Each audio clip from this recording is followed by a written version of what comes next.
Years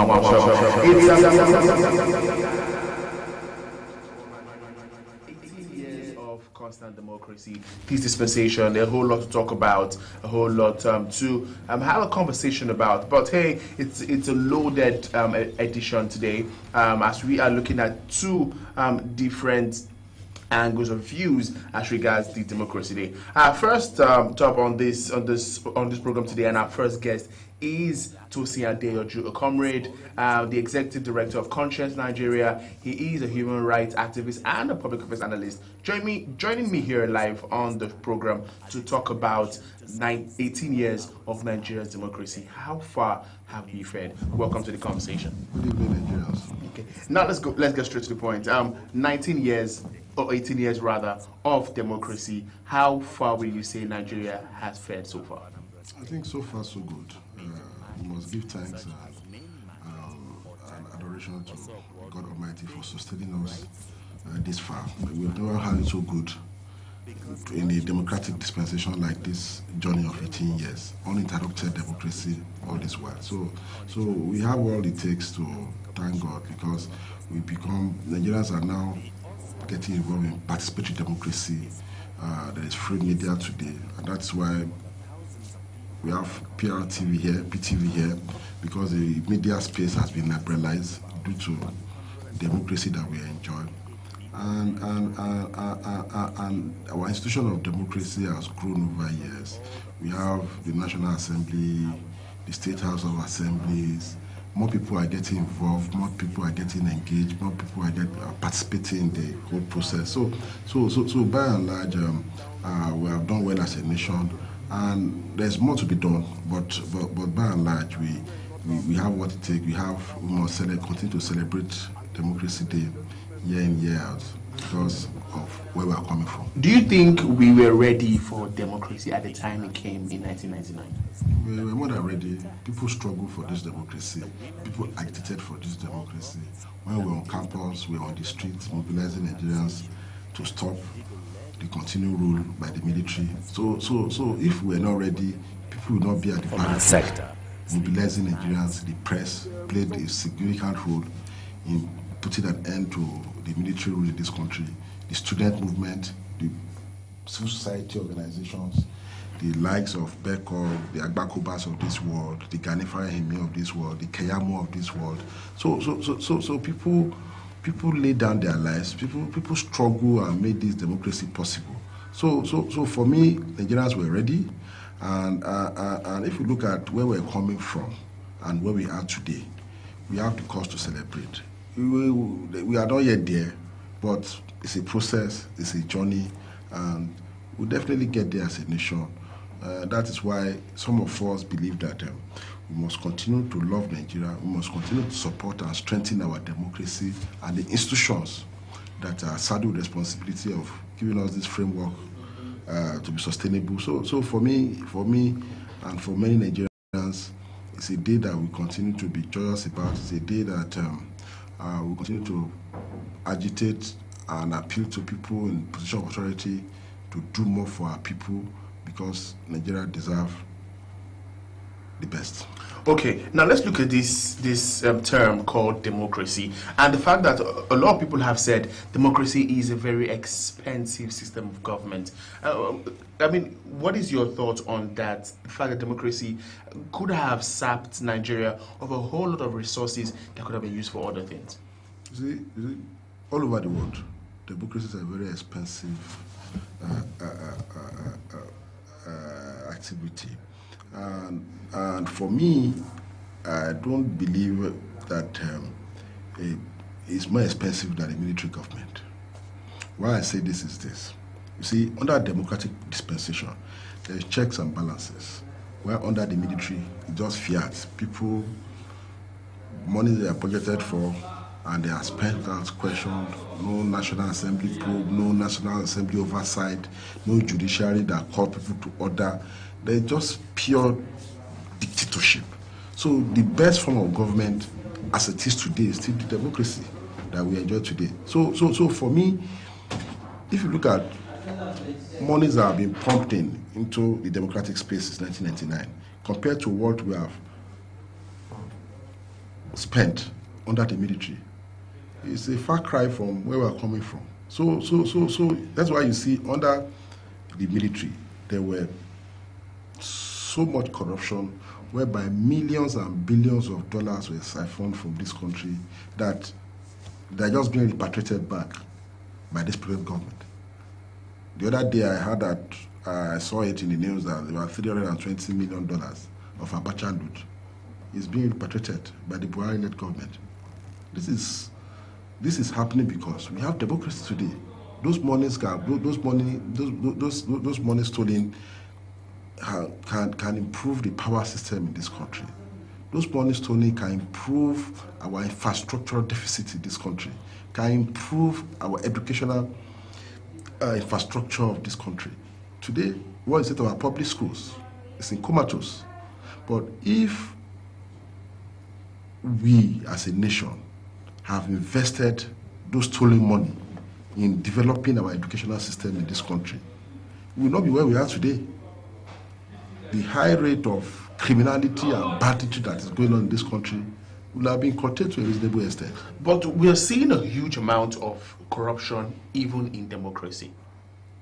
We've seen counter accusations from the Yar'Adua-led government after he took over from Obasanjo, accusations, and then Jonathan government, and then the APC right now accusing the PDP of so much corruption. I mean, one would say, what is the difference? I mean, both sides also have corruption, because one would think that it would have been lesser in democracy. You see, corruption is a global menace, and that is why. Corruption is not only when you steal money from public coffers. Corruption has to do with even your attitude, your policies, and so on. You can be a witness to that, to a situation whereby the present government, compared to previous government or past government, have done a lot to curb the rate of corruption in this country. We've seen many people coming to face the law. We've seen many people calling for question the role they played when they were in charge of our common patrimony. We've seen former service chiefs, we've seen former security heads of this country, former governors, former ministers, former National Assembly members being called to question that, okay, come and account for your stewardship. The rate of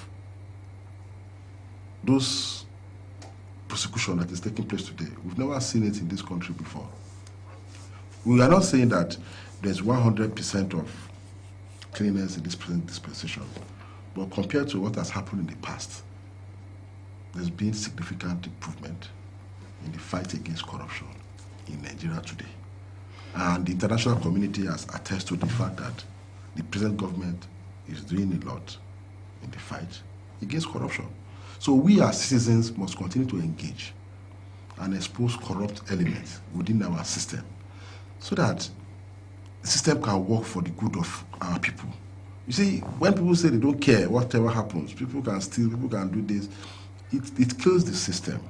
It affects our infrastructural development as a nation. It affects every indices of growth in this country.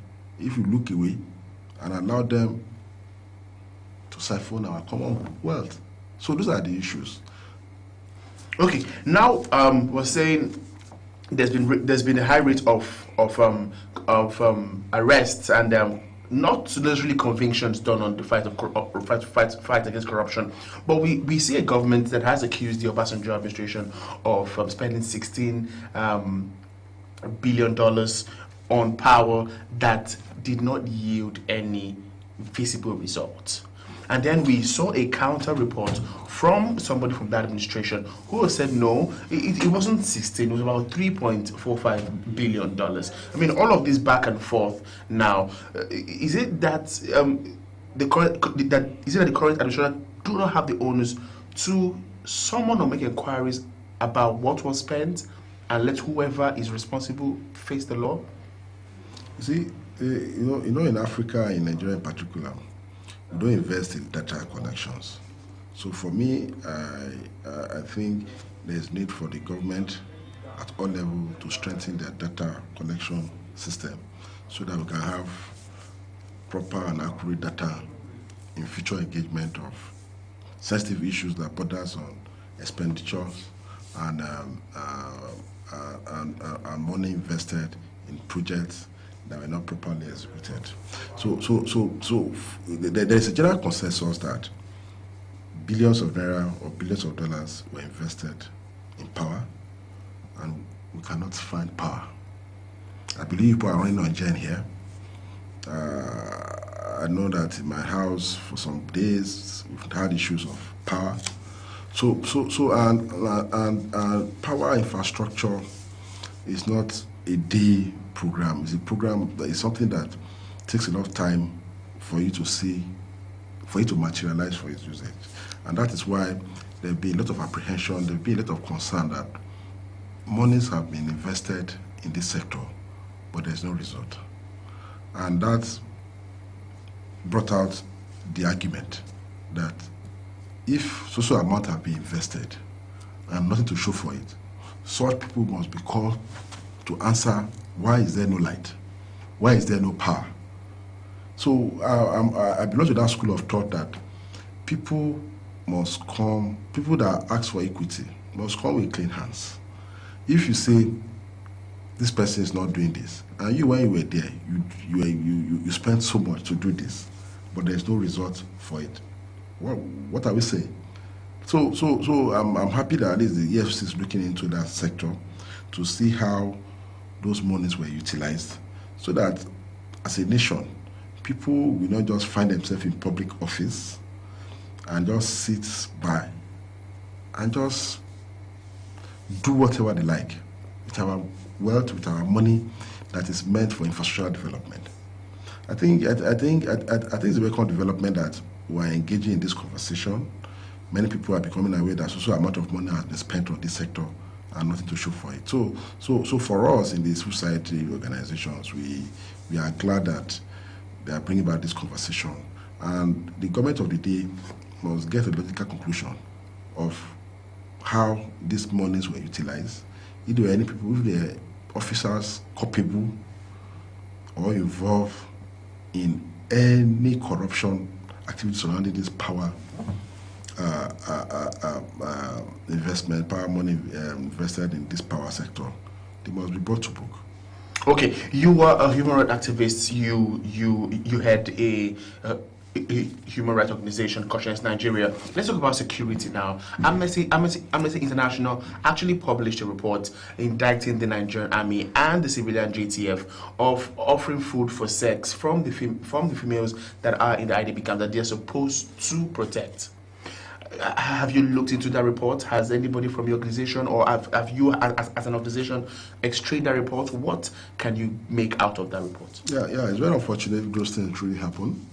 It's very unfortunate because people are supposed to be responsible to protect people, to protect citizens, should not be engaged in such. But if you could recall, the army too has come out to debunk that report, that is not acceptable, it's not true, that in the past they've set up committee to look into such allegations and they found that it's not true. There is this other organization called Global Amnesty Watch. Yes. They came out with a report giving details of killings, activities that happened in the course of fighting Boko Haram since 2015 till now. I was part of that conference yesterday at the International Conference Center. So there are different divergent views as regards report of Amnesty International, report of Global Amnesty Watch. So we need to. There's still need for people to get involved to really find out truly if independent. There's need for independent committee to look into these issues again, to review, to know which area, either Amnesty International, either Global Watch, Global Amnesty Watch, or the Nigerian Army is saying the truth. But the Nigerian Army came out to debunk such reports without some sort of panel of inquiry. They never did anything, and they're coming to debunk this. Not considering the fact that the guys who brought out this report in the first place came out with one or two women from the camp who gave their report.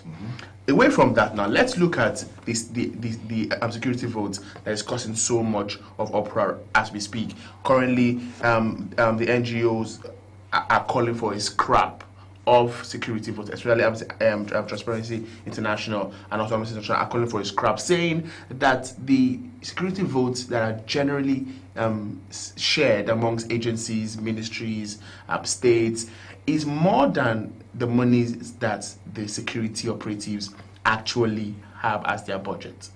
What do you take on security votes? See, for me, I believe strongly that all monies that are supposed to be spent by public officials should be budgeted for. And that's why we have the National Assembly to check and engage in oversight functions to monitor what the executive members are doing. Over the years, the security budget has been abused by people that have been carrying responsibility of heading such institutions. We've seen a situation where people had diverted security money for personal use for their children. They've been found in their children's account, their wife's account in the past. So I think that there's need for proper monitoring of expenditures of security votes in this country. There's need for more civil society organizations to focus on the accountability system of military or security expenditure in this country. There's need for even the executive itself to make sure that there's proper monitoring too. They should come up with their own monitoring mechanism within the executive too to monitor the expenditure of the security vote. Over the years, there has been abuse, no doubt about that. But as we move on, as I've said, democracy evolves. It's still the best form of government compared to military dictatorship all over the world because of the checks and balances and because of the free press that they enjoy. And we have what we call the FOI bill now, FOI, the Freedom of Information Act, that people can now dig into any organization, any agencies to find out how whatever is allocated for something was expended. So by and large, as citizens, we must continue to engage, we must continue to be vigilant, we must continue to monitor our expenditures, our budget system, because we are taxpayers. We should be concerned. We should not just feel that, okay, government is government business. No, government is everybody's business. So as citizens, as conscious citizens, must get involved, must monitor expenditure, must make sure that people that are saddled with responsibility to get these things done do the right thing. And Nigerians should know that any death of anybody in this country, it call for worry, because human life is sacred. We must make sure that we reduce the level of deaths that insecurity is causing in Nigeria. I know the government is trying its best. They are working very hard to stem these continuous killings, continuous death. But as citizens, we must help the security system too to make sure that we complement what they are doing, because security is everybody's business. Nobody should just feel that, okay, we leave it for all these men in uniform to do. So that's my take on this. Okay, on a final note now, what are your expectations from the government as we mark 18 years of democracy and as they have marked 3 years of their administration? Yeah. In moving forward, I will appeal to Mr. President to first of all rejig his cabinet. Secondly, continue the anti-corruption drive, which is it has been remarkably been good compared to what we have in the past. Strengthen our electoral system.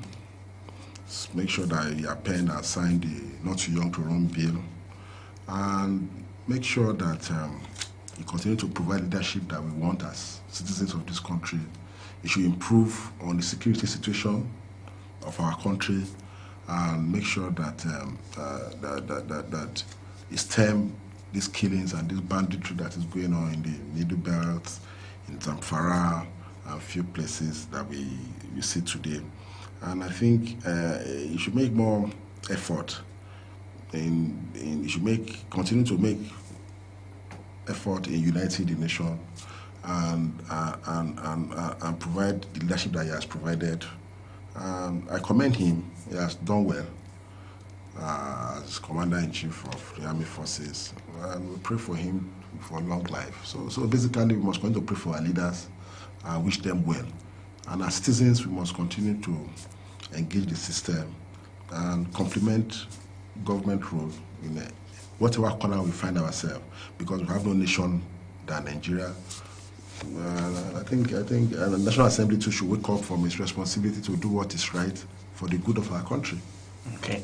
Thank you very much, Tosin Adeyanju, Executive Director of Conscience Nigeria. If you're just joining, we have been speaking with Tosin Adeyanju, Executive Director, Conscience Nigeria. We have been exploring 18 years of democracy and how far we have fared as a country. In part 2 of the conversation, we're having two people come talk about the government, past and present. I will try to compare how democracy has fared with these two parties in government. Don't go anywhere to join us again.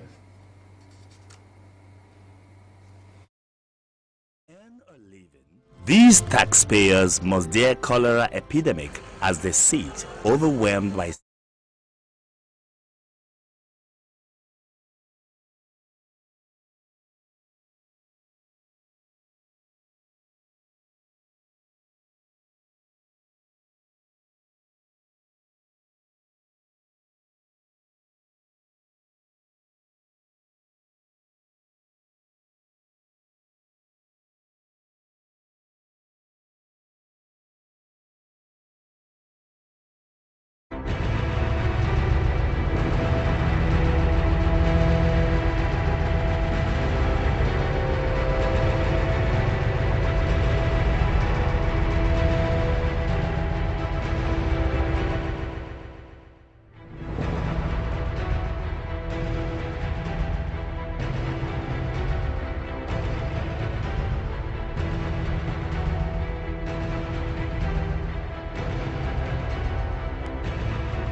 Welcome back to the conversation. Yes, and the first half, an amazing one. And here I have two gentlemen who are going to be extraying with me how democracy has fared with this present government and also the previous government that was in power for 16 years. I have to my immediate left Ambassador Marcus Onubum, a member of the APC, and on my extreme left, I have Eba Idiku, a constitutional lawyer based here in the FCT. Thank you for joining me on the conversation, gentlemen. Thank you. First, let's take a look at Democracy Day. Democracy in its entirety. Idiku Eba, how do you think this government has fared with the dividends of democracy? Thank you very much, Mr. Daniel. There is no democratic practices in the last 3 years. It has been a government of oppression. Democratic government is the government where people live a free life, live the life of their right, fundamental right. There can be democracy where citizens are wrangling in the pains of adversity and penury on account of oppression by the president and his men, his servicemen. One, rule of law is zero in Nigeria. Two, you don't need to tell us that we are out of recession before we know ourselves. When we were out of recession all this while, we know. When you drag us into recession, we know. So you don't need to tell us that we are out of recession before citizens will know that yes, we are truly out of recession. Wait a minute. How much is a bag of rice today? How much is a liter of petrol today? No, are you aware that there are indices that judge these prices? There is no indices that judge any of these prices. Any of these prices. Inflations of our food prices is an arrangement of the government of the day. But business analysts have claimed that inflation has reduced drastically. You see, this is a thing you and I know, we are aware of. The market is there, they are not in my pocket. When you go to the market, you know that the prices of things, the foodstuffs in the market today are different from the prices of the foodstuffs in the market of Nigeria of previous years. Okay, just hold that thought there. Ambassador Marcus, I mean, 3.5 years of democracy under the APC, after they have tried so much to take power from the PDP, what exactly is your thoughts on the dividends of democracy from the APC? Well, I would like to illustrate this democracy that we talk about from the time it actually started in Nigeria. Democracy as it is today is 19 years. And basically talking about 3 out of 19, if you put that in ratio, you know what it means. I like to differ from my friend who said democracy as of today is nothing to show. Because for me, I don't know how you can you'll be able to rectify within 3 years, you know, the rot that the past governments have brought to Nigeria for 16 years. And looking at the present government of the day, as we have it today, we have a president who came on board on 3 basic electoral promise: anti-corruption, fighting terrorism, and the issue of power. Talking about corruption today, you understand from even the layman that the issue of corruption has been drastically reduced, even though some persons will disagree to say, oh, maybe he's fighting corruption on the basis of his being partisan or what have you. But whether you like it or not, whether you are my father's child, you bear the same name with me. If you're corrupt, you're corrupt. You know, so if it happens that he's been able to substantially fight this corruption, you know, if another government take over tomorrow, they should look at those other people that they feel is shading, you know, from this corrupt, his anti-corruption program and what have you. Now look at the issue of insecurity. Today we have another sect that has reared its ugly head. That was, even though it was there, but you know, it was very insignificant as at 2014. Now what we have today now is the issue of Fulani herdsmen and what have you. And if you listen to the presidential broadcast today, you see that the president has vowed that he will do everything to make sure he brings these people to book. Before now, we had about 12 to 14 local governments that was seized by the this Boko Haram sect. As we speak today, I'm not sure there's any local government within the 774 local governments in Nigeria that Boko Haram can hoist their flag. So they have been, as we speak, they cannot form a nucleus anywhere again. Then we'll go to the issue of power. Now, before the President Muhammadu Buhari took over, power was, in fact, had not gotten up to 3,000 megawatts. But as we speak today, it is very clear that we have power had risen up to 7,000 megawatts. And in the next 1 year, they are targeting to get to 10,000 megawatts. These are the issues, these are the facts that we need to look at. Like you said just now, there are indices that make this issue of market price that he was talking about. So yes, there is hunger in the land. We can't shy away from that. But looking at 3 years to right the wrongs of 16 years is something that we really need to, you know, look at and say, oh, now has President Muhammadu Buhari done well in the last 3 years? For me, we may not have reached where we expect to be, but we are not where we used to be. Okay, Iteko, now 3.5 years to right the wrongs of 16 years. You and I know that the ratio is quite huge. You know, are you saying that there's not been any move by this government to stem the tide or to correct some of the errors of the PDP in 16 years? I'm not aware of any wrong. That $16 not billion spent by Obasanjo administration of power. I am not aware of where was Buhari when that money was spent. If he's a patriotic citizen, you say this defense of alibi, we hold no water. Right? When you are talking about insecurity, Boko Haram, the sect must not be flying their flags all over the street of Nigeria before you know that there is high level of insecurities in Nigeria. In those days, even 3 years ago, Benue State was one of the most peaceful states in Africa. Today, you cannot sleep in any part of Benue with your 2 eyes closed. In fact, this is a situation that is worsened to the level that the Nigerian military officers are even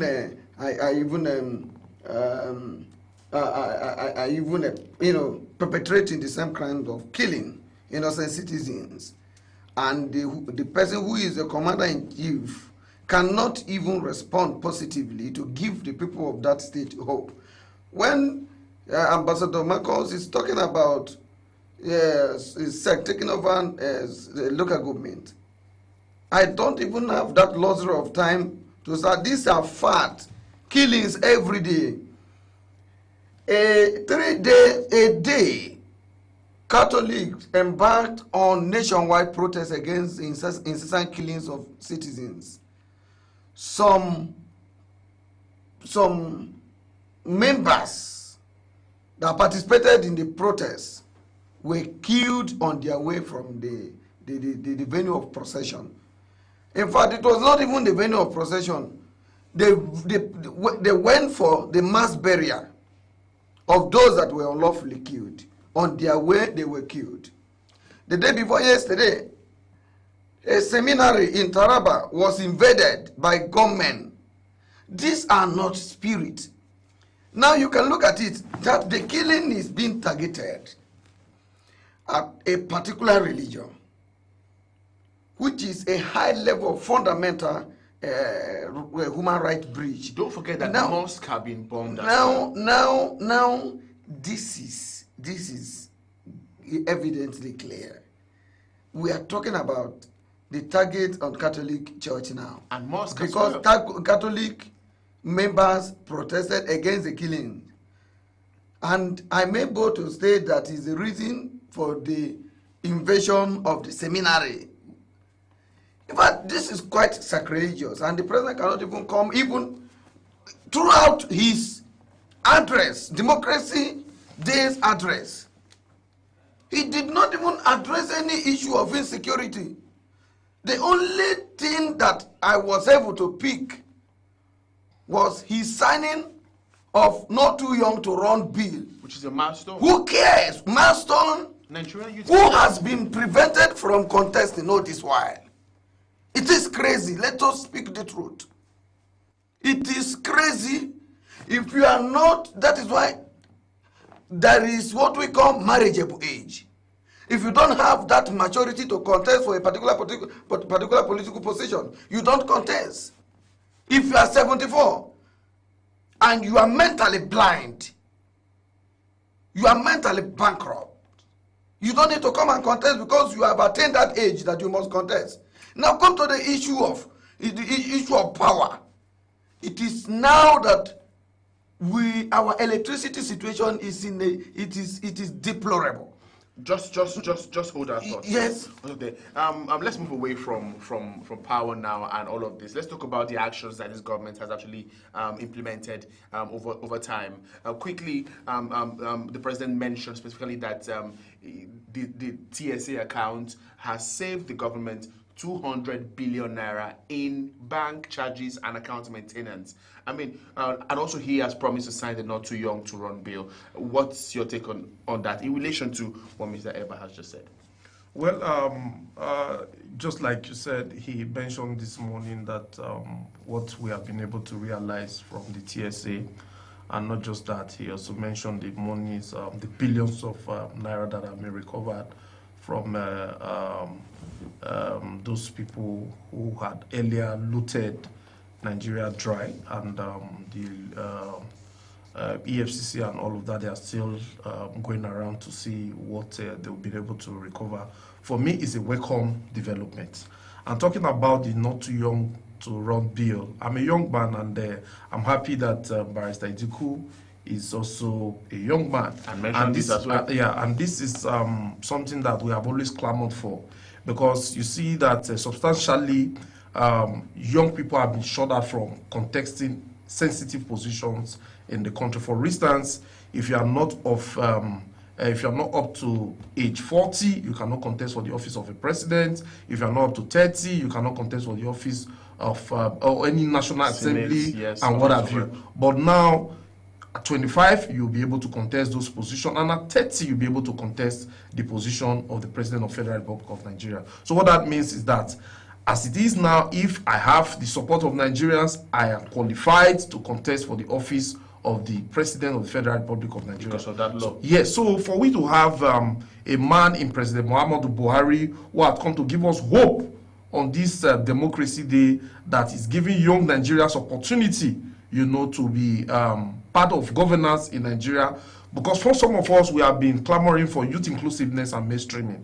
And there is no better deal we can get than what he has given us today. So for me, all I have to say is to say a very big congratulations to all young Nigerians out there for this great opportunity that have been created by the National Assembly who have passed it into law and the President who has now agreed to sign it into law. Then I want to quickly speak on the issue of insecurity in Nigeria that he talked about. Well, for me, I sympathize with the Benue people and every other state in Nigeria where we have had loss of life, lives in Nigeria. But let us not politicize this issue of insecurity, because security for one is security for all, and insecurity for one is insecurity for all. I don't expect to leave this place and I will not be sure of my security by the time, I get out of this place. But it's something that all hands must be on deck, and let us not try to, play politics with this issue of death or try to make it like it's a religion thing. Because I read in the papers a few days ago a mosque that was attacked in Adamawa. These are not Christians. I'm a Christian. I'm a married Catholic. So I would not support anybody that go to, any church, irrespective of the denomination, to kill people and what have you. But earlier we understand that it's something that we must close rank in dealing with the better for us than politicizing these killings in Nigeria. President Deko, on a final note, we would definitely have this conversation again, but on the final note now, you're saying this government has not done anything tangible, you're not picking out anything they've done, but I mean, looking at bank maintenance, you have a bank account, you know how much you spend on bank maintenance. The government has been able to save 200 billion. The Enugu Benue Road that has been awarded, re-awarded, and re-awarded in 16 years has been in progress. We had a caller this morning who said, yes, for 2 months, the road has not been touched, but in this administration, that road was started and is in progress as we speak. We had a few abandoned projects that have been picked up by this administration, and you say there's nothing this government can pick out to have done? Where are you calling Enugu Benue Road? Because I am from Benue State. There's a current Enugu Road that is on as we speak. From where to where? Are you calling Enugu Benue Road? Where is that project ongoing? Where is the project ongoing? We'll give you reports. No. If you have your report, let me see. Yes, we'll have reports. You see, when you cannot come back from the farm and deceive me that you have 100 heaps because you cannot put them in your pocket. These are practical issues. I cannot come here and bite my tongue on issues of fact, on critical national issues. Enugu-Umuahia Road, Enugu-Umuahia Road. It's a federal road. Enugu-Umuahia's road yes. is a federal road. Yes, and was re-awarded for 16 years by the PDP. And the APC has come, and that road is currently on as we speak. You see, when a woman is pregnant, and this woman has been pregnant before the installation of a particular monarch, a traditional ruler, immediately the traditional ruler is coronated and the woman delivers a set of twins. They say that particular traditional ruler is lucky. Whether APC or no APC, that road has been long awarded and re-awarded. And has been long awarded. There could be irregularities in the transactions, but it cannot set aside the fact that it will definitely be executed. That is an agreement. Now, what I am saying is that it is not APC that brought the initiative. But don't forget that the PDP was in power when the sale of all oil, those roads you are saying seeing the sale of oil was booming. No. I disagree with you. The sale of oil at a little below $50 per barrel. I disagree with you completely. I disagree with you completely in the sense that if you are talking about, we cannot deviate from the issue of that project. We must begin to speak to the facts. Yes. Because when you agree. I cannot agree with you is the simple fact that, and you cannot stylishly deviate from the issue of that road, Umuahia Enugu Road, that you have just alleged that is ongoing. That road was not awarded and planned execution by APC government. But whether or not, do you understand? I am telling you that the contractor that road was awarded to during PDP's administration are the one that knows that yes, we must fulfill our obligation. Okay. Whether during APC administration that cannot be accredited to APC. But before we leave, because you told me earlier that this is on final note, yes, but I must touch some key areas. No, just 1 minute. Yes. Just 1 minute. Yes, for me to do justice to those areas. 1 minute. Yes. Go ahead, please. Now, finally, when you are talking about fighting of corruption, because I must take us back, we are not fighting corruption with legitimate instrument of the law.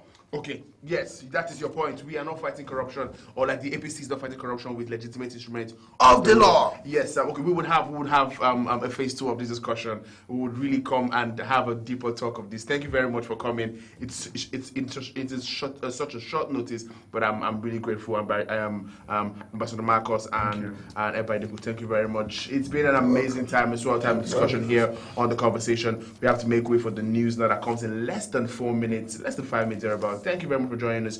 Join the conversation on social media and let's hear your thoughts. Next week, we would expatiate on this. I'll be speaking with Eba Idikwu, an Abuja-based lawyer, and Ambassador Marcus, an APC member here in the FCT. Thank you very much, gentlemen. Till I come away again next week, I'm Danny Sucre, Daniel Waboso. Thank you for joining us.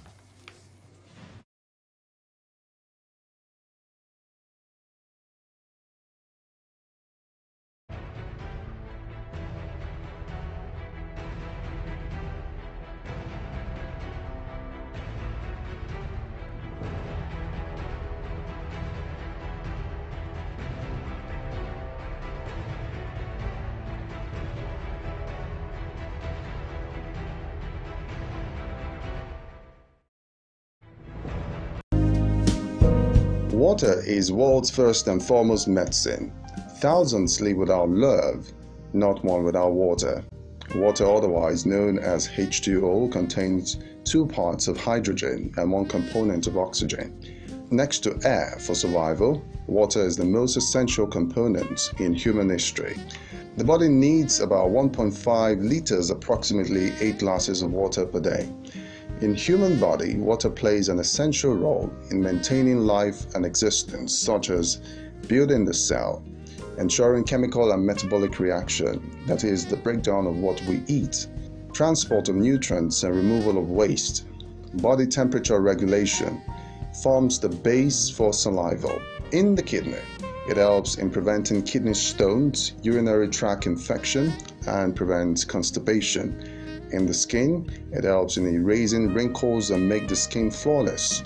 In the brain, it aids the production of hormones and neurotransmitters. Beginning your day with a glass of water is not a bad idea.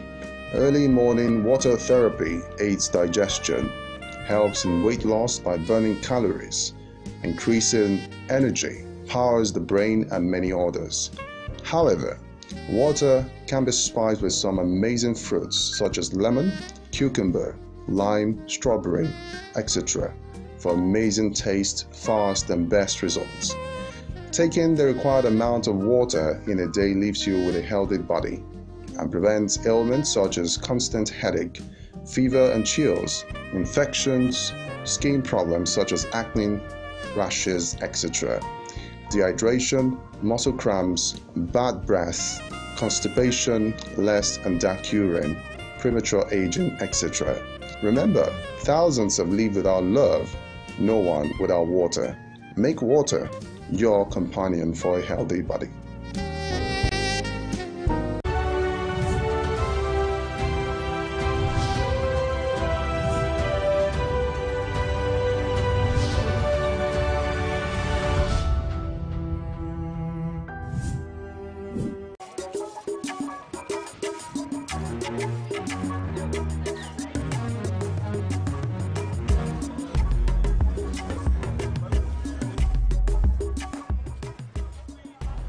Sunana Yakubu, amma an fi sani na da Yax. Abu mafi mahimmanci shine har yanzu muna zaune da kwayar cutar polio a kasar mu. Wasu sun san digon rigakafin polio, wato digo biyu da ake bada na baki. Wasu kuma ba su san da haka ba. Wasu suna tunanin wannan digo guda biyu sau daya kawai ya wadatar. Shin digo biyu ya wadatar? Bari mu bincika. Yaya aiki? Lafiya kalau. digon mai guda biyu kawai zai isa soya kosai?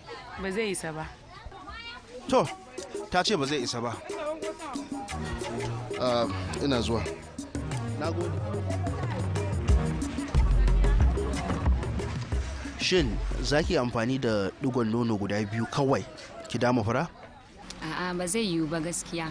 Saboda nonon ne yake taimakawa wurin dama furan. Na gode.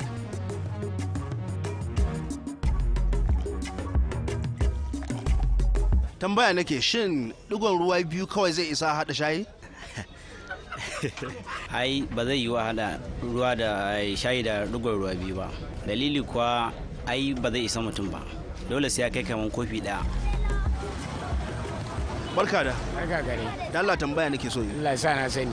Shin digon man fetur guda biyu digon man fetur guda biyu zai isa ya sa wannan mashin aiki? A'a ba zai sa shi aiki ba gaskiya. Dalili ba? Saboda ai bai wadace shi ba.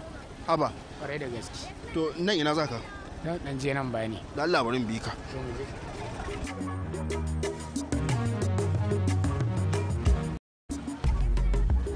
Allah bai na wani. Lafiya lau. Kwayan gishiri biyu kadai. Shin zai isa ya sa naman nan daɗi? A gaskiya ba zai isa ya sa naman nan daɗi. Sai an ɗan sa gishirin da yawa tukuna sannan a haɗa sannan ya garwaye naman har ya yi daɗi. Na gode. Kuma yadda muka je, digo biyu kawai bai sa ya wadatar da wani abu mai ma'ana ba. Haka ma digon rigakafin polio. Dole ne yaro ko yarinya su samu digo biyu akai-akai na rigakafin polio. Wannan digo biyu akai-akai shi zai wadatar wajen kare yaro ko yarinya daga kamuwa da cutar koko kowace irin cutar polio.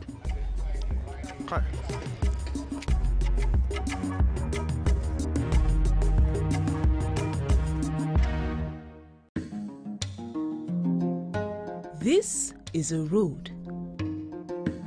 Our road. The road used to be good. Now, the road is not so good. Come on forward now! We tried to manage the road like that. Yeah! In the next 5 minutes, I will be there. Some of us didn't even care.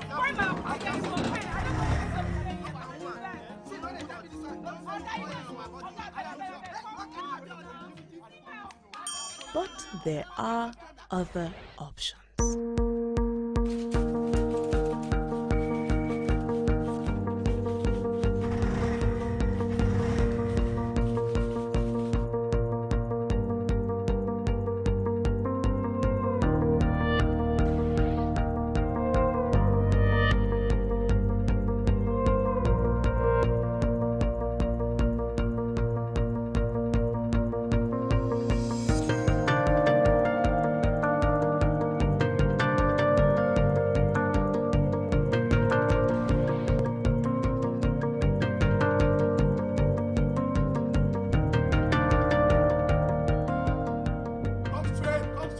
We can solve our problems by taking action.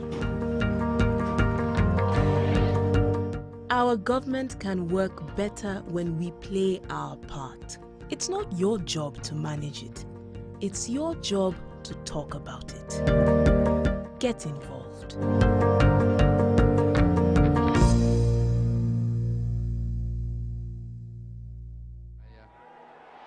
We didn't get in, but now they've got in. Yakini coming for the cross.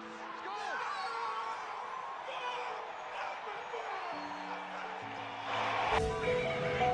Going to be a long throw here from JJ Okocha. The arrow heads out. Odyssey! Oh, the goal! Sunday Odyssey with a wonder strike. Yobo.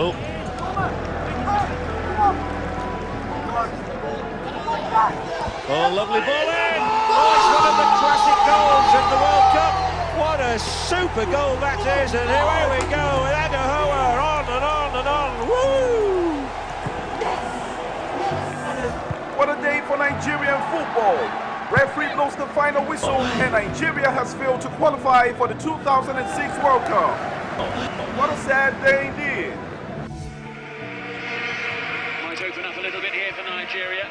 Kalu Uche, support on the overlap here from Aina.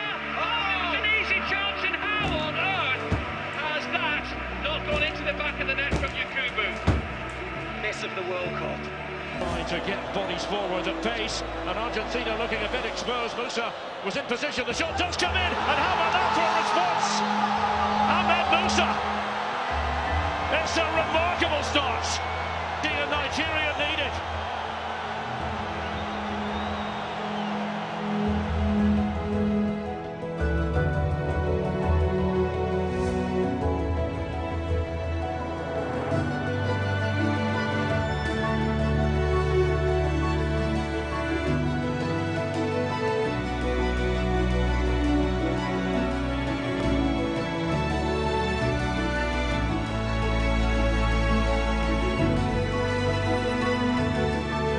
Another World Cup year, a new opportunity to form lasting memories, another chance to go all the way to seize the moment, our moment. Catch every moment of all 64 games of the FIFA World Cup live and in HD for just 1,300 Naira on StarTimes, official broadcast partner of the Russia 2018 FIFA World Cup.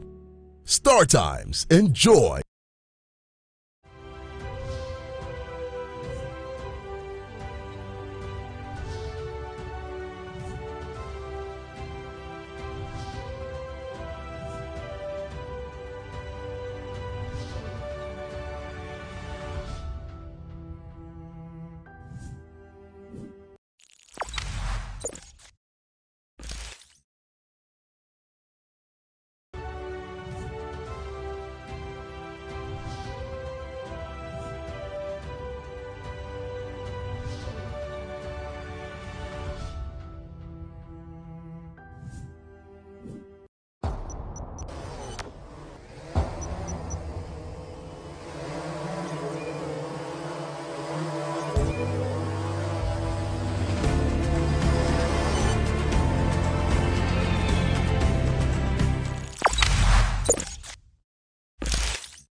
Welcome to P2E Today. I am Aisha Jibrin. The National Industrial Court Abuja is taking over negotiations between the federal government and the Joint Health Sector Union, JHESU, in its Alternative Dispute Resolution Center. This followed the ruling of the court when it ordered JHESU and government to nominate the representatives in the ADR process within 24 hours. It could be recalled that the court had earlier on May 17th ordered the aggrieved members of JHESU to suspend the protracted strike and resume duties across the nation within 24 hours. The Nigerian Navy ship has handed over a vessel with more than 386,000 litres of stolen crude and 9 suspects to the EFCC.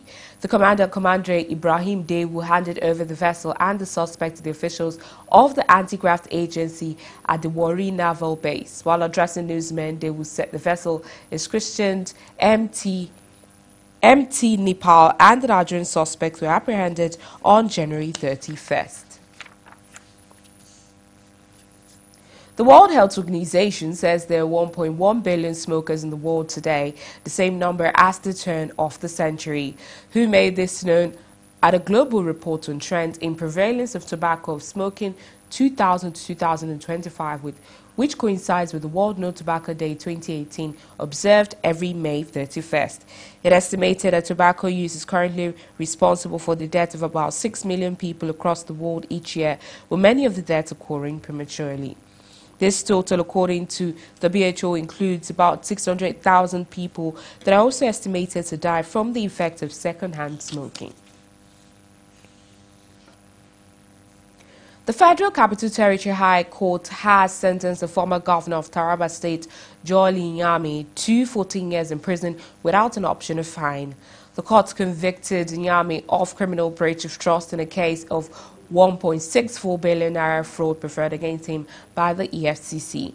Nyame, who was Taraba State governor between 1999 and 2007, was accused of criminally misappropriating the funds while he governed the state. Delivering judgment that lasted more than 4 hours on Wednesday, Justice Adebukola Banjoko found the former governor guilty in 24 out of 41 counts he was charged with. The judge blamed Nyame for financial recklessness and brazen display of executive power without following due process. According to the judgment, the former governor was jailed 2 years for misappropriation of government funds, 7 years for receiving gratification, and 5 years for obtaining valuable government properties without consideration. However, the jail terms are to run concurrently. The popular social media blogger Abu Sadiq has formally showed interest in being the spokesman of the ruling All Progressive Congress (APC). He picked the expression of interest from at the party's convention secretariat in Abuja with a pledge to change the party's communication strategy. Sadiq also said he was committed to a united and more formidable party. I want to employ different communication mix to manage the information of the party. I want to see that the APC is communicating beyond just issuing press statements. I want to see the party communicating with even her own members so that the members are not only carried along, they are also informed to be able to sell the party to other Nigerians who are not yet members. A Rivers State High Court in Port Harcourt has nullified the Congress of the All Progressive Party. The court order covers all ward, local government and the state congresses held from May 19th to 21st. Justice C. Nwogu said in a ruling that the decision to hold congresses barred by the court amounted to contempt. He argued that it was targeted as arm twisting the judiciary.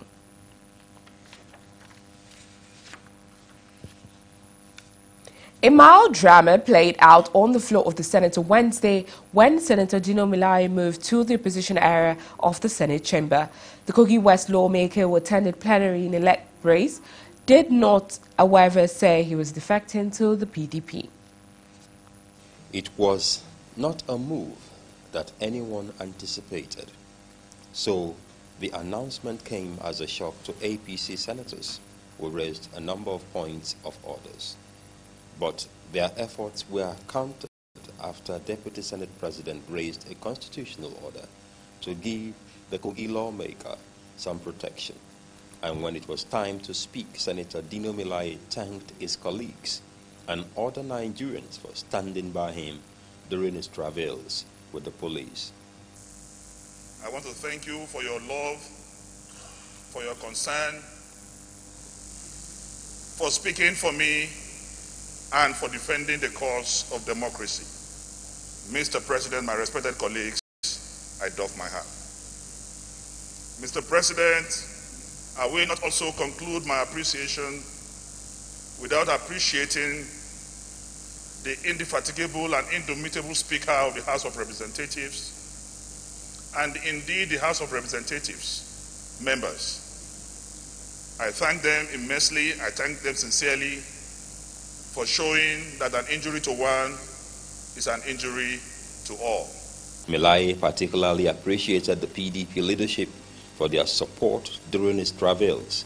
He then made a dramatic move that many interpreted as defection. It's because of the trauma I went through and I'm still going through. Mr. President, I want to seek your indulgence that you will call on the side that I am to look for a comfortable seat for me on this side of the divide, because I am no longer comfortable sitting here. So I want to ask Mr. President that you mandate the side that I am for tomorrow to look for a seat for me on this other divide of the chamber. And that before you do that today, through the help of my walking stick, I will take a comfortable seat close to Papa General Senator David Mark, pending when you get me a comfortable seat on this side. I want to thank you very much. I say no retreat, no surrender. Thank you.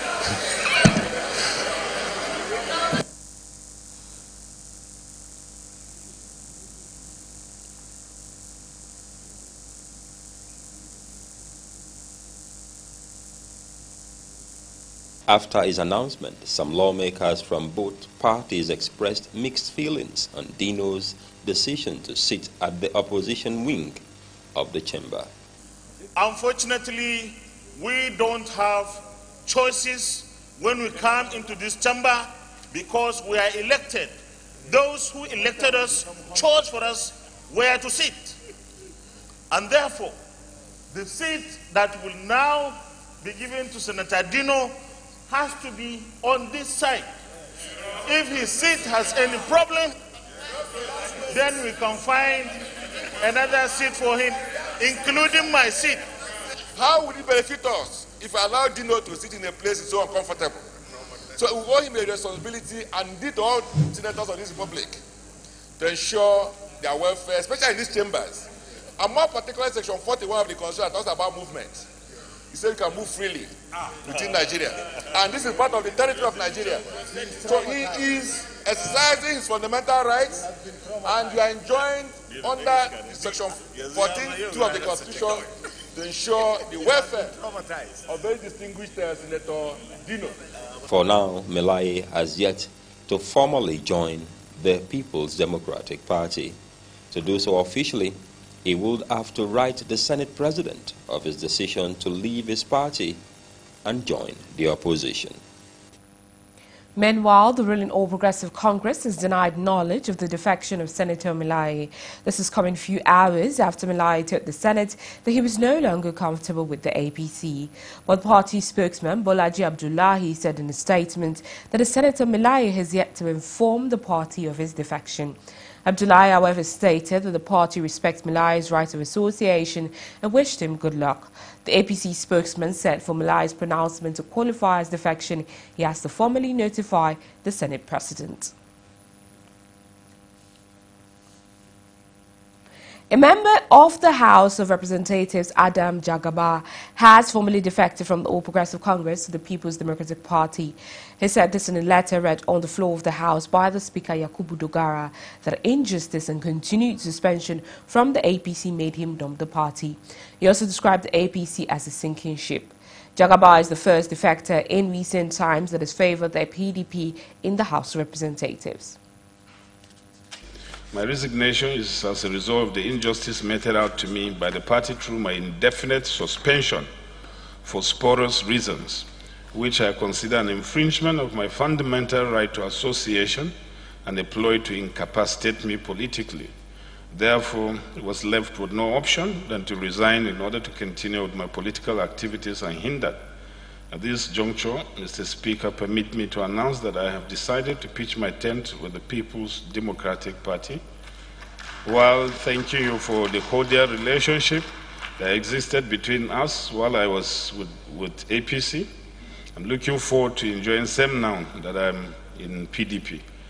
I have, Mr. Speaker, and my honorable colleagues, the continued assurances of my esteemed regard, please.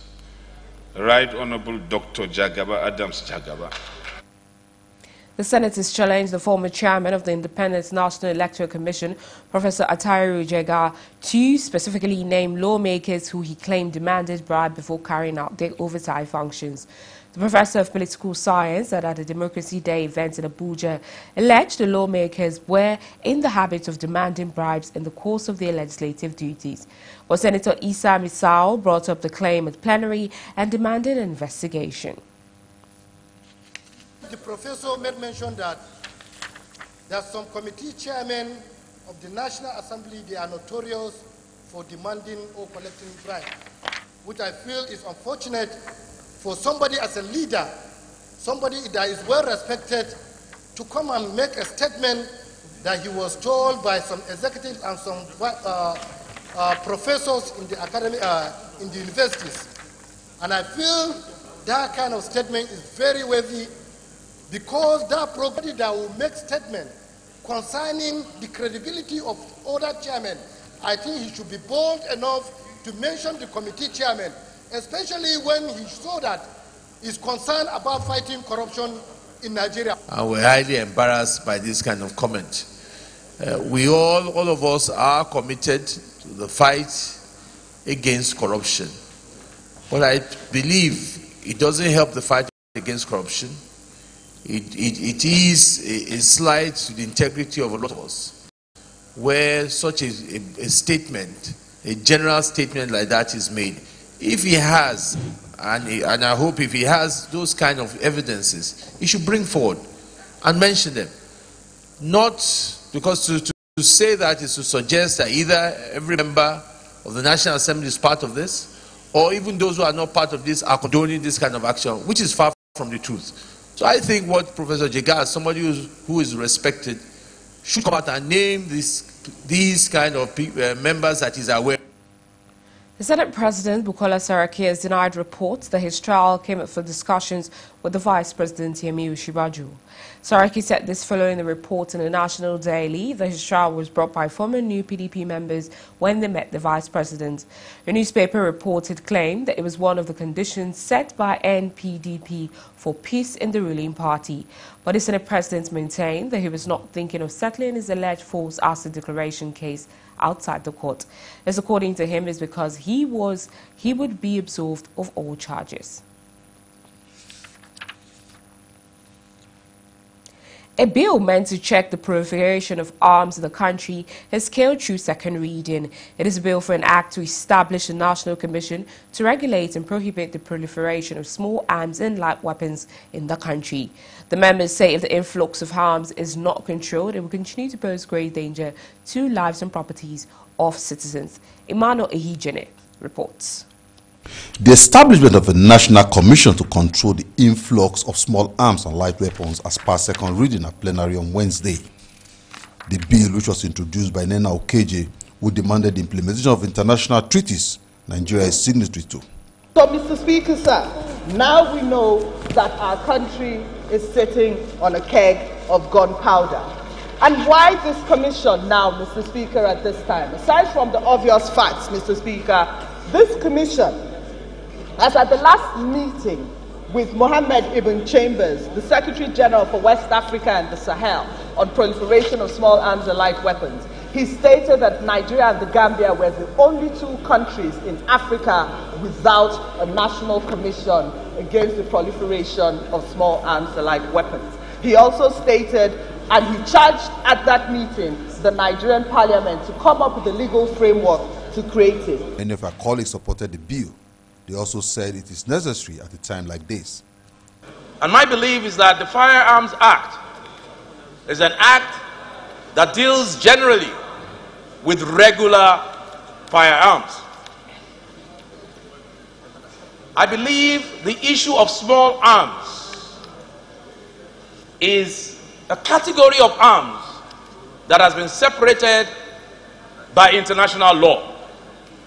And we are part of we have signed the treaty and have even domesticated that treaty. So much proliferation of small arms and light weapons in Nigeria in the light of the present law, where the president and the IG are the only ones who have the power to give license to any Nigerian who is outside the regular security services to own or use no weapons.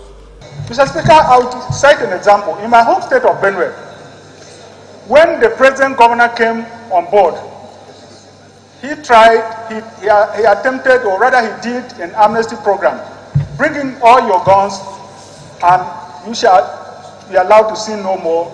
You shall not be persecuted. And you will be amazed at the number of weapons that came in because of that program. The sponsor also corrected the impression that the bill is meant to override the functions of an already existing Arms Control Act. This commission, one, is an international, it's an international treaty, but that is really not the reason that this bill has come up. Honorable Chika made the point very, very clearly, where we realize that proliferation of small arms and light weapons is not only a Nigerian problem, it's a trans-border, trans-regional, transnational crime. The bill passed for second reading when it was put to vote and was referred to the House Committee on National Security Intelligence. Emmanuel Ehijne, PTV News. The police in Kaduna have confirmed the death of 3 people by suspected cattle rustlers. The police spokesman Mukhtar Aliyu disclosed that the incident happened on Tuesday afternoon. He said the criminals carted away some cows after the attack, but added that the police were on their trail. Aliyu appealed to residents of the area to provide useful information that would lead to the arrest of the suspects. And in the world of sports, President Muhammadu Buhari has still the Super Eagles. Their only victory at the World Cup will gladden the hearts of Nigerians. He also encouraged the team to display the well-known Nigerian spirit in Russia. President Buhari also reminded them at a reception in Abuja that the eyes of over 180 million Nigerians would be on them.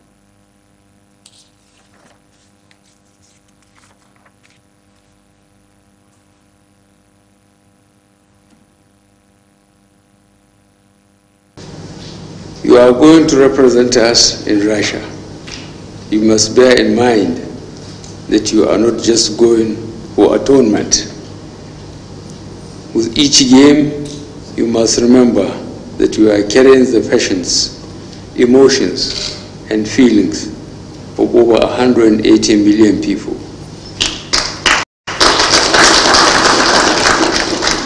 Play fair and clean, but demonstrate the gallant spirit which Nigerians are known for. Your Excellency, our dream beyond enabling all these things is to create a self-sustaining football federation. And within the next 2 years, Your Excellency, I can assure you the Nigerian Football Federation will be running on its own without any funds from government. And that has been the dream of the Nigerian Football Federation. That's going to give us even more extra motivation to go and do well. We want to do well. We want to make the country proud. We understand that Nigerians are all behind us, and we want to make Nigerians proud as well. The spirit is very high. You can see today the spirit is very high. Fantastic team. The coach is doing an amazing job. The players, we are all ready. We can't wait to go to Russia and start.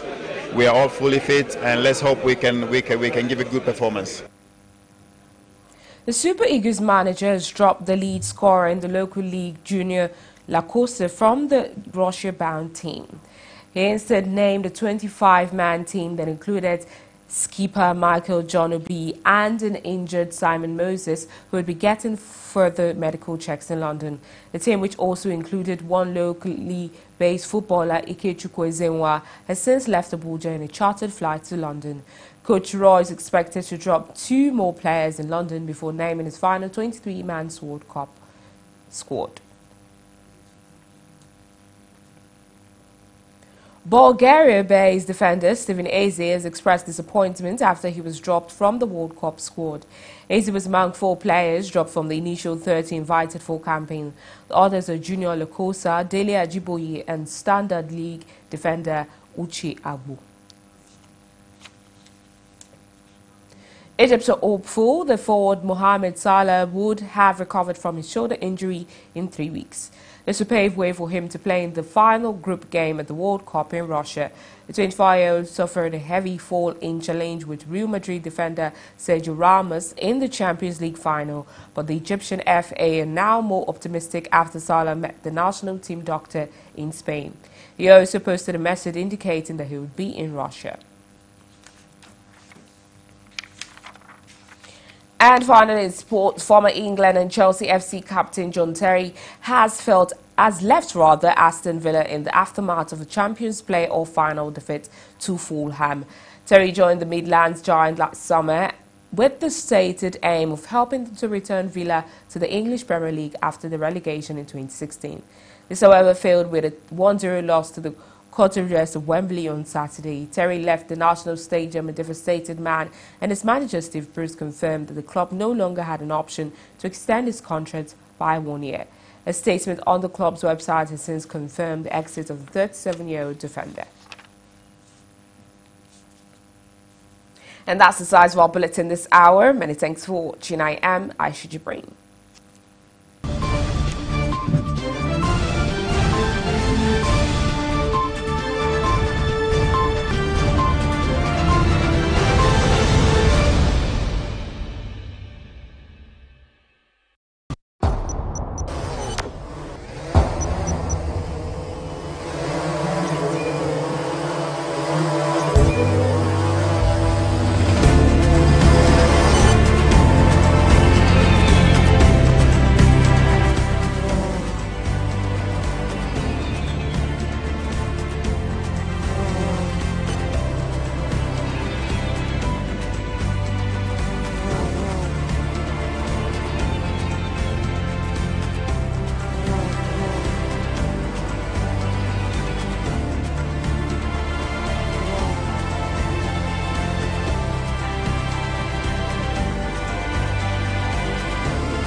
Yes. My name is Jane, and I am 18, and this is where I hang out with my friends. We are deeply concerned about the problems facing Nigeria, but when it comes to doing something about it, we would rather sit on the fence. Hold up. Dab.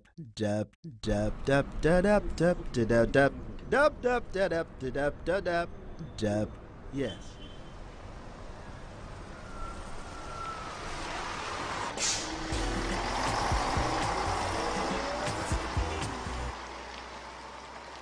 Dab.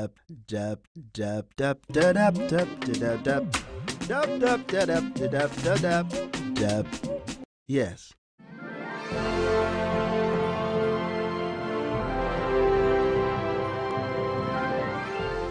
Women working in Nigeria's informal sector are everyday victims of multiple taxation, illegal levies, extortion, and human rights abuses carried out by market authorities, sometimes with support from state agents. Every year, the women lose billions of naira and irreplaceable human dignity. In the struggle to live above $1 a day, they face threats, violence, and victimization.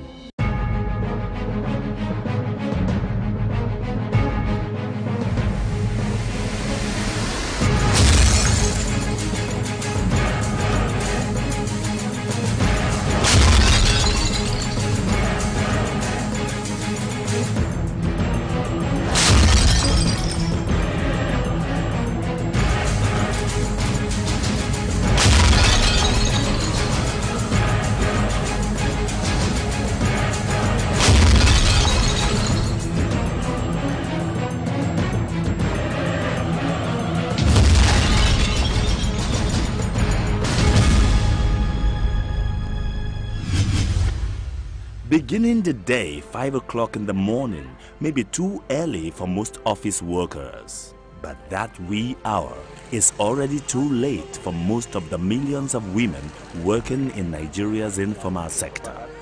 It is a race against time, a determination to squeeze more hours out of the day. It means more profits for some. For others, it is simply a struggle to live above $1 a day if the taxman permits. Onitsha is the commercial nerve center of Anambra State and home to major markets such as Main Market, Ochanja, Osokwodu, Fege, Bright Street, and Headbridge Market. Because merchants come from Cameroon, Niger Republic, and the ECOWAS sub-region to buy goods, Onitsha is referred to as the commercial capital of West Africa. The Ose Fish Market in Onitsha is popular for its spectacle and for the thousands of people that come in daily from far and near. Nigeria spends about 125.38 billion naira annually on fish imports. In this market, virtually all the fish sellers are women. However, the fishes belong to men to whom the women must give account. You know, when the men travel, when they bring it down, then drop to the women will sell it here. That is the condition of the fish. The woman is not traveling, but those men will travel and bring it down here and give it to the women. Then the women will sell and take their little commission. Ironically, it is not the big fish merchants or importers that pay heavy tax. Rather, the women retailers with small profits that face the big problem of multiple taxation and illegal levies, a problem that has cost millions of women working in Nigeria's informal sector sleepless nights. Some give receipts, some don't give receipts. And they must pay. If you don't get it, they beat you off.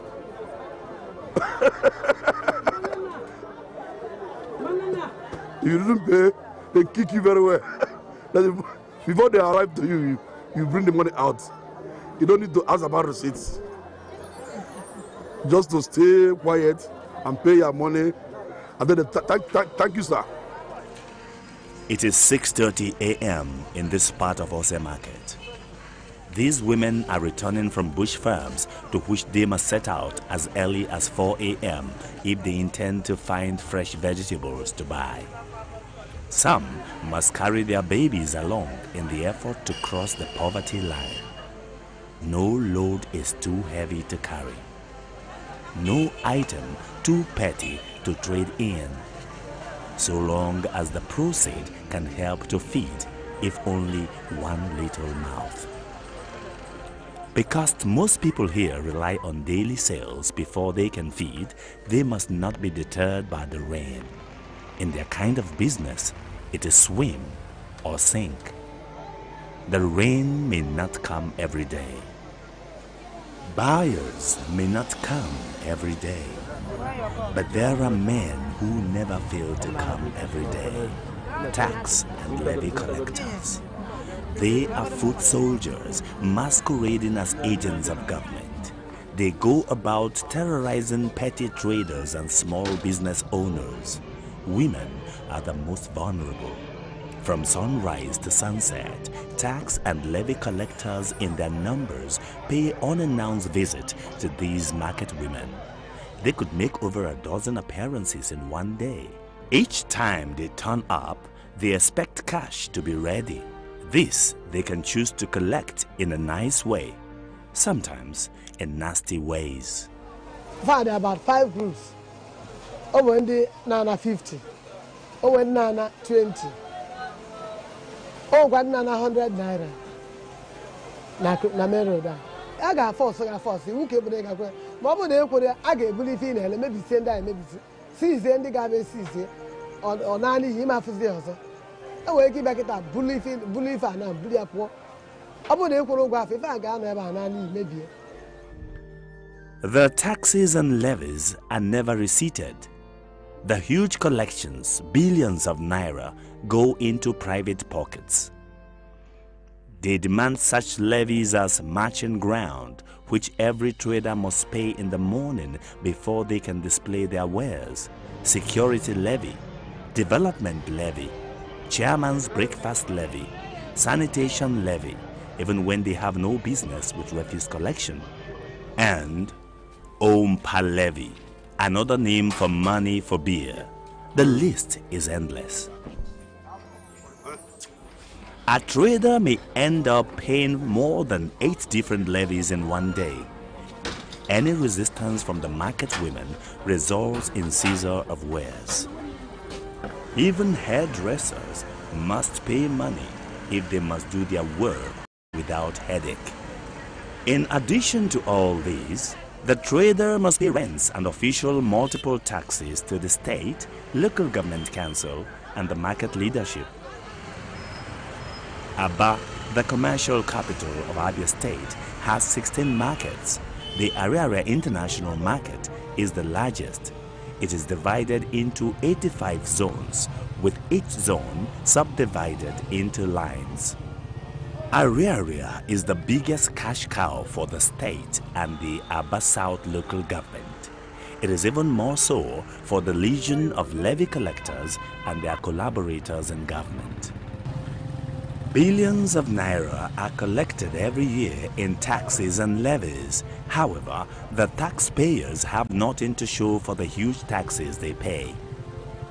Like the entire Aba city, Ariaria is in a state of decay. It has neither amenities nor good infrastructure. And those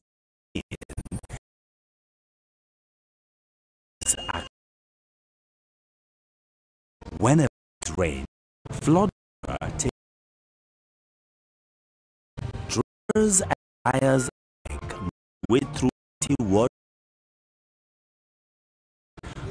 Watch out. Must be armed with both. And even payers their epidemic as they eat. AM to 5:30 p.m. every day. Aside 100,000 naira to get a their income tax. Addition, the naira here tax. 1,200 naira a year, 600 naira, 1,000 naira every 6 months. In naira, 600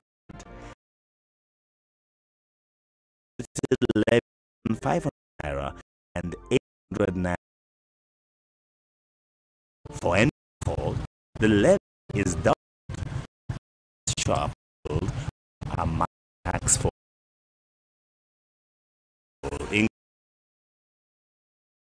laborers and in the past, and other states and Cameroon day lake.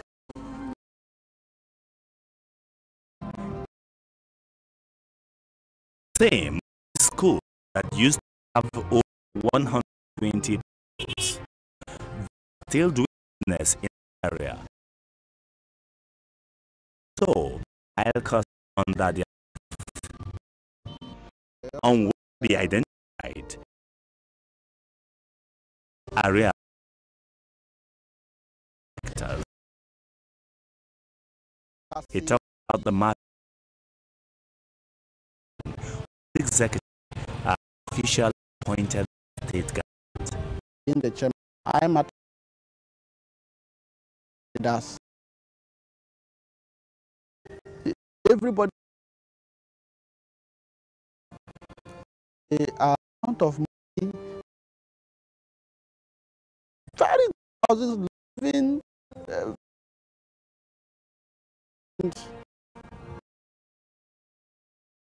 they can just and want to remain there. If by any means to the administration that I've said you there, you are the tax regime in 15 years and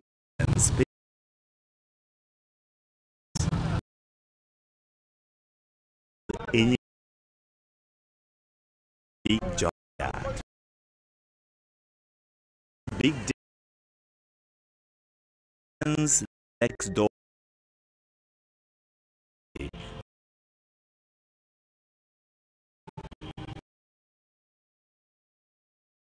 you quote the is to the social human settlement within people, particularly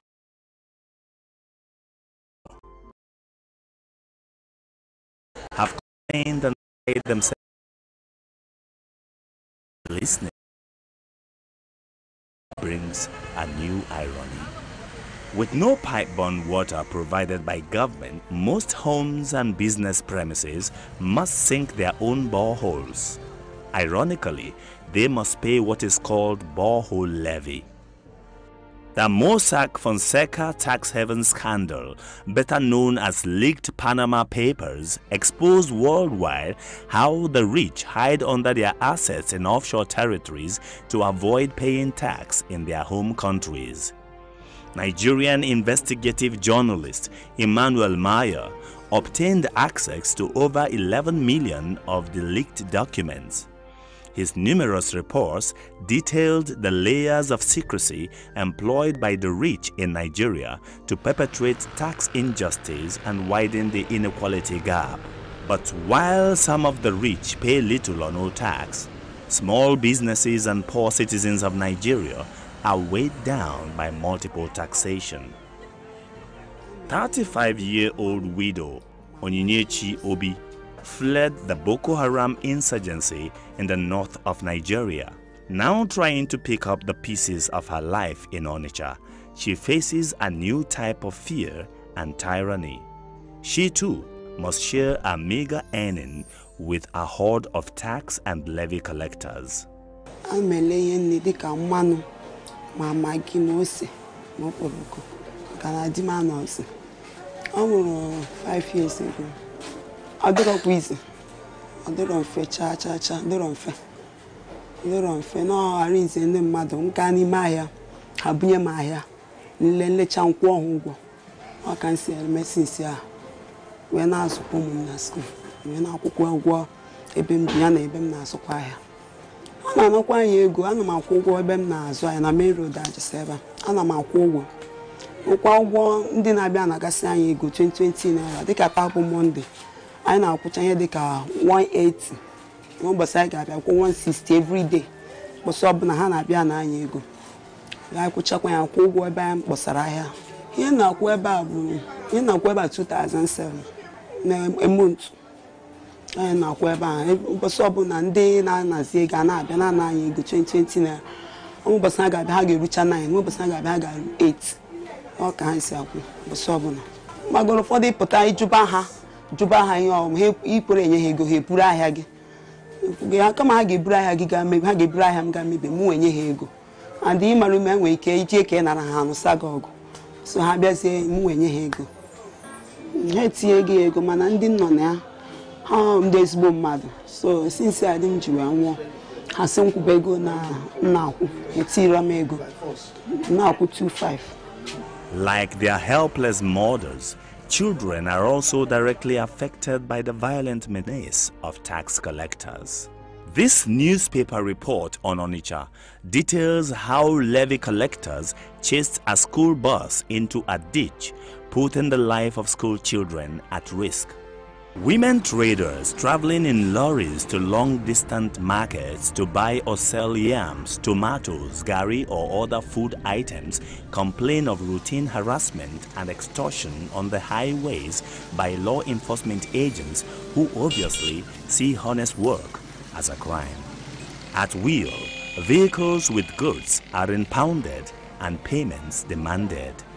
In November 1929, a rebellion by market women in southeastern Nigeria over taxation resulted in what is named in British colonial records as the Aba Women Riot. Thousands of angry women revolted against tax policies imposed by colonial administrators. The women attacked and set ablaze native courts run by colonial officials. They attacked the Barclays Bank, European-owned stores and prisons. About 50 women were shot dead in the uprising by colonial police. At the end, the colonial authorities were forced to drop plans to impose tax on market women.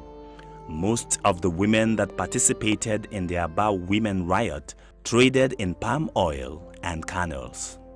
Madam Obegeli Ezanya from Ititi village, Ibuku, is one of the Igbo women whose mothers experienced the tax revolt in 1929.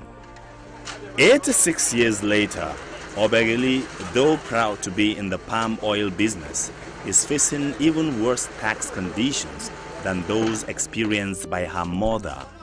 And the yana kerukwa make it. Makana here na ho na nku Igbo kita, ọ na-adu too much. Ụmụ nwoke ibiri taba ede afọ maka afọ do na ihe ahịrị. Anyị tawa afọ a tachachacha ka anyị buruzie pụọ na nku Igbo ka ama na anyị na-eleta ego were rie nri o wee nyekwana ụmụ anyị aka anyị anaghị afụ ịgaje ebutu mmanụ aha akọba ha weta ego a na nke a akọwara weta ego nke a so anyị amakwu na ndị gọọmenti wa na-ekwu na ha dịrị ha na nke a na ego ahụ na-elutukwa ha aka tiketi eje ha enye gị ya mana eji agba mbọ nara gị ego a na so ihe a na-eme na ihe awọ na-eme anyị anya mmiri and ana m ekwu na ọwụ na enebaghị ya anya na ihe a mere na Aba ga-emekwakwa na nku Igbo. Obegeli's words were not mere prophecy. On 13 September 2014, various newspapers published reports of a women's protest in Aba. Over 300 women, mostly fruits and vegetable sellers from various markets in Aba, marched through major roads in protest against multiple taxation and intimidation by agents of the Aba South Local Government Council.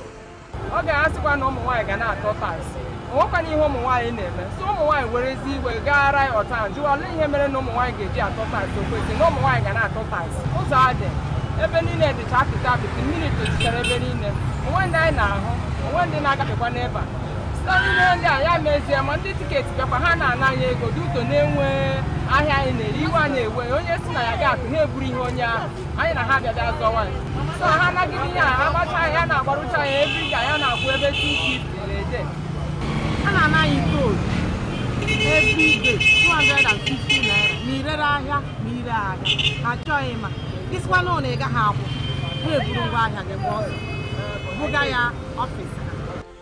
A year before the Aba protest on June 12, 2013, a similar women's protest was witnessed in Awka, capital of Anambra State. On that day, market women from Eke-Awka Market had taken to the streets in protest against a 3,000 naira development levy imposed by the state government. Riot policemen shut down the market, stopping both male and female traders from earning a living on that day. We have instructed the Commissioner of Police, the people that will make these collections. You know, as a matter of fact, before we came in, like I told you, there were too many revenue collectors that we have pruned down to 15 now, and it's only under the signature of the Secretary to the State Government that those letters can go out, and it's only after I've approved same, you know. So any other fellow, and they've been arresting them in deluge, any other fellow that is still making collections that are illegal will be dealt with, and they're already dealing with them. We're prosecuting about 27 of them already, you know, and we'll continue to pick them up and deal with them, you know. People try to take advantage of some people, you know, but we have also instructed the market organizations to assist here. We've told them not to pay taxes to agents that are not government agents. Full stop. Human rights lawyer Emeka Omar-Balasi is a public affairs commentator, especially on state, citizens, and social contract. The Taxes and Levies Act, you know, have very clear provision for that. That if somebody is earning less than so amount as an income earner, the person is not entitled to personal income tax. And like I said, personal income tax also includes some of those things like development levy and things like that. Women should be exempted. Not women who have oil companies, so not what I'm saying. All these petty traders, all these women, some of them are widows, and those that are very poor in the society, they are supposed to be encouraged for not turning themselves into prostitution and things like that, and for deciding to struggle to earn their living so as to take care of their children legitimately. Between 2009 and 2011, a total of 800 companies were forced to shut down due to harsh economic climate. Many more have suffered the same fate ever since. As the number of working male population takes a dive, more and more husbands are fleeing home, with a corresponding increase in the number of female-headed households in Nigeria. With 80% of Nigeria's youth unemployed, according to the Central Bank, more than graduate children whom they have in school. Their insists on it is the only way to start. Broken promise since 16 years in our as believe in health. Solution to the Nigeria's automation and government levels with system legal collect and a metric system record is mobile phone tax authorities tax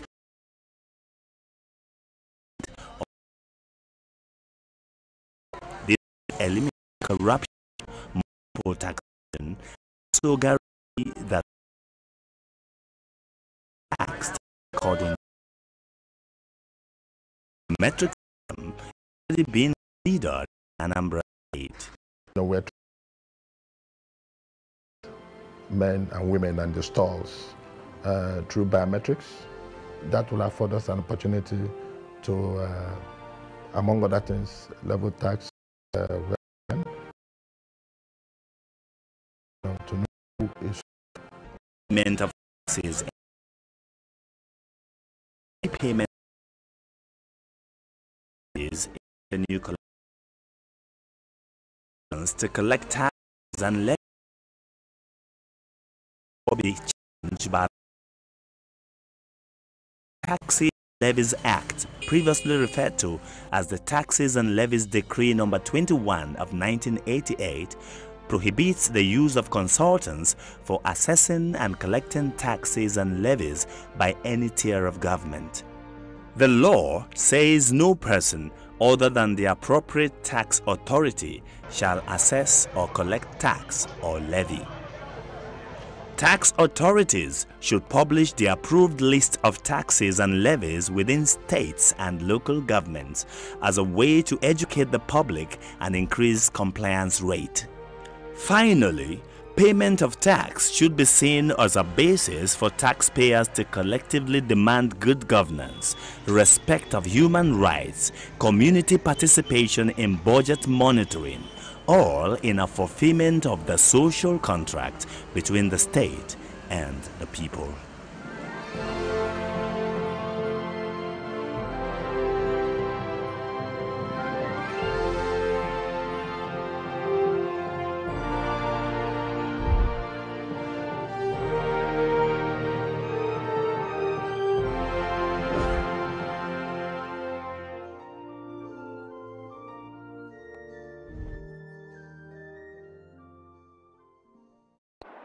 A classico, they say you like 3 points is clear. Yes. Eh? They go watch match.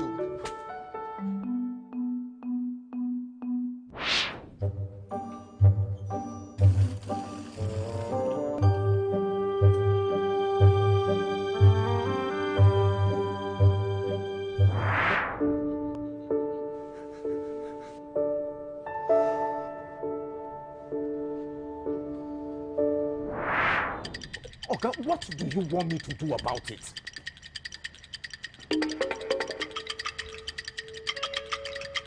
Give us light. That's the only thing you've been saying since you came into my office. Maybe your work be that. No, it's my work, but see. Our government fit do their work if we sef do our own work. No just sit down. Can't waiting dey do you eat who's of.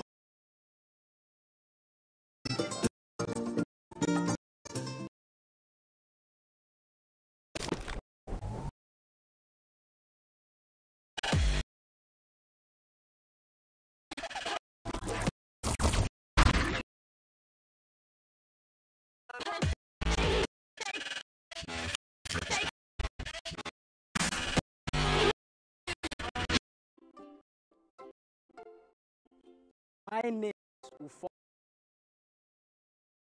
If you are here, local government.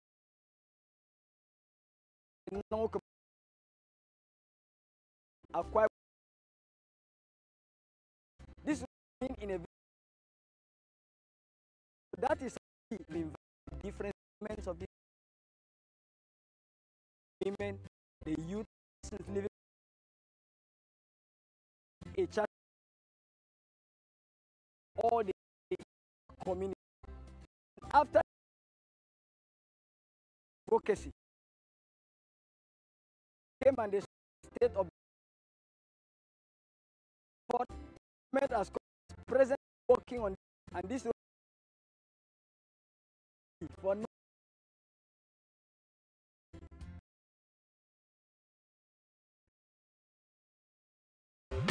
climb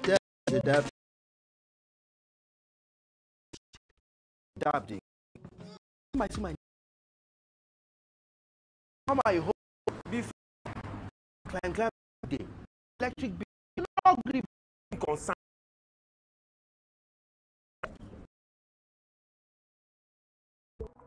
Dab.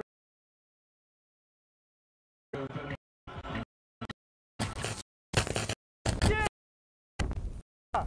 Fire! My brain flat. Hold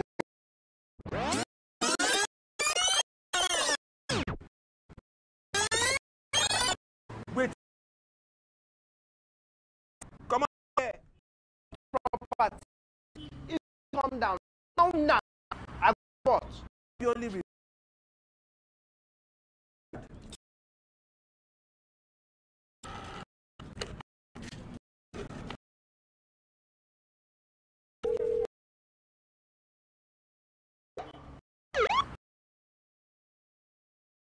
Dab. Da-da. Da-da. Yes. Dab. Dab. Yes.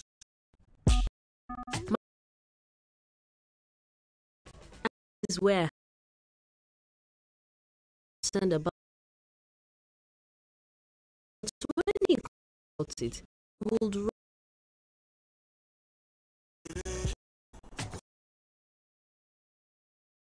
Dab. Dab. Dab. Dab. Dab.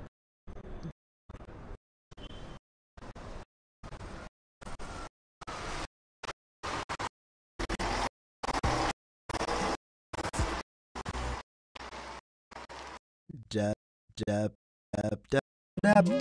Dab. Dab. Dab.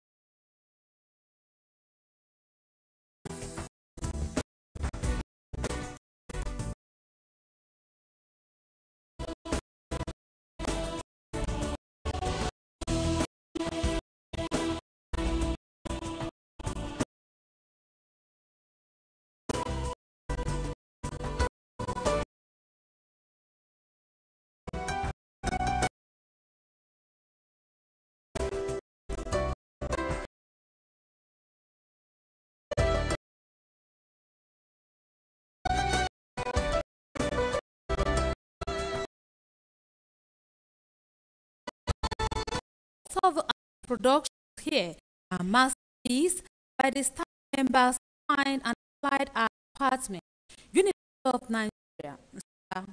Vision was part of the activities that are meant to herald the school vocation ceremony.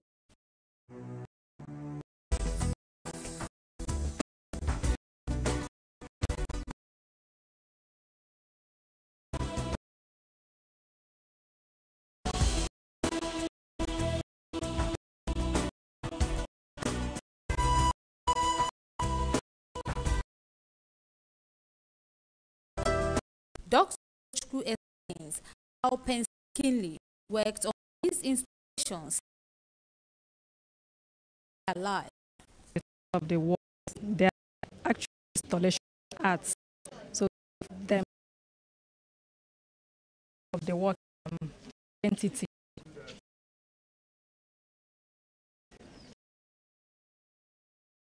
Self as a female artist express herself as using usual materials. Thing that look art, fashion.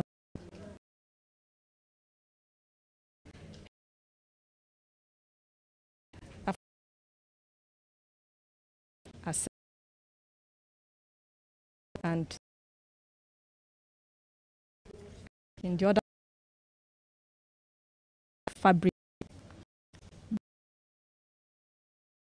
side, the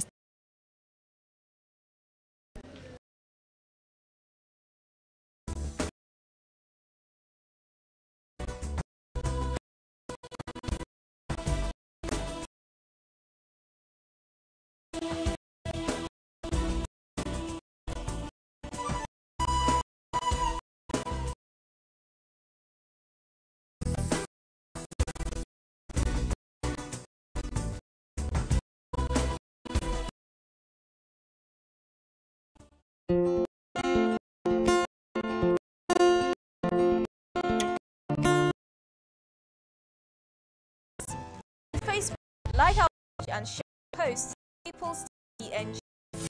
Twitter.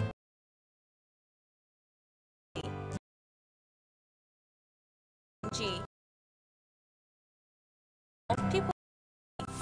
Visit our website www.ptng. Conversation online. People TV.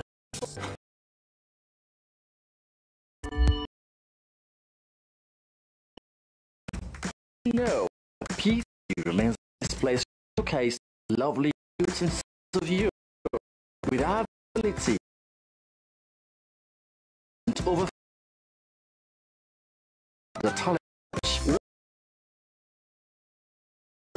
now remember.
On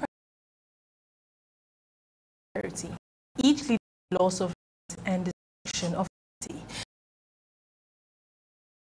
So the country southwest, we have in the north, cross candidates of east, the bomb blast clash in the north.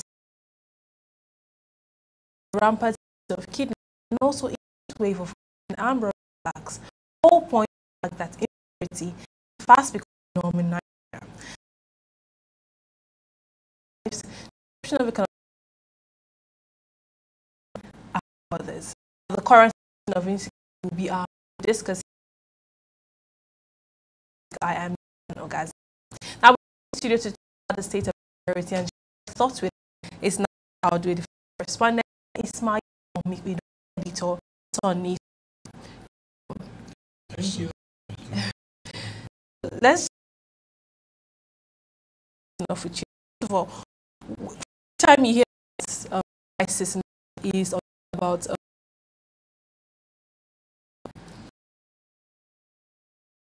state, one of the major aspects of among things in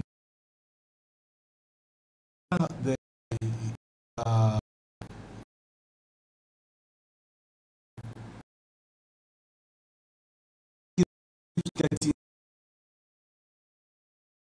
it's not for you are not to your house, you are safely. I'm not sure that if you go to you are at your destiny. You're not sure if you go to the to you will come alive. I'm not sure anything in this. Talk about. We're on a really quick break.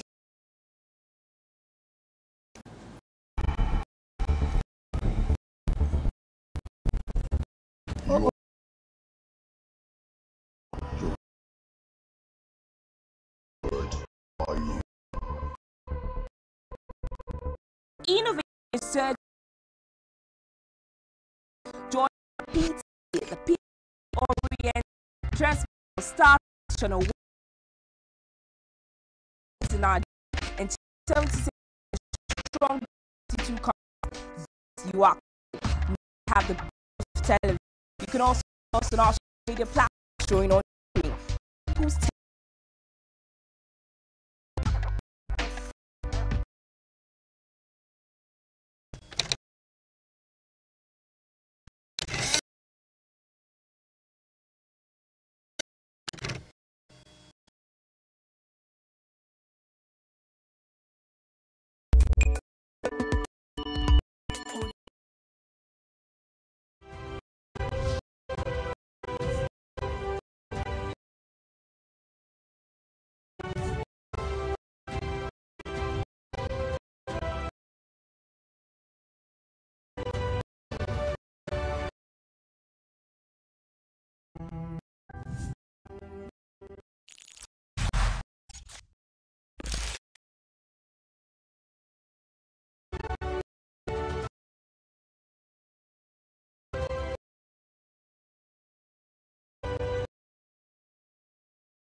Facebook, our page, share our posts at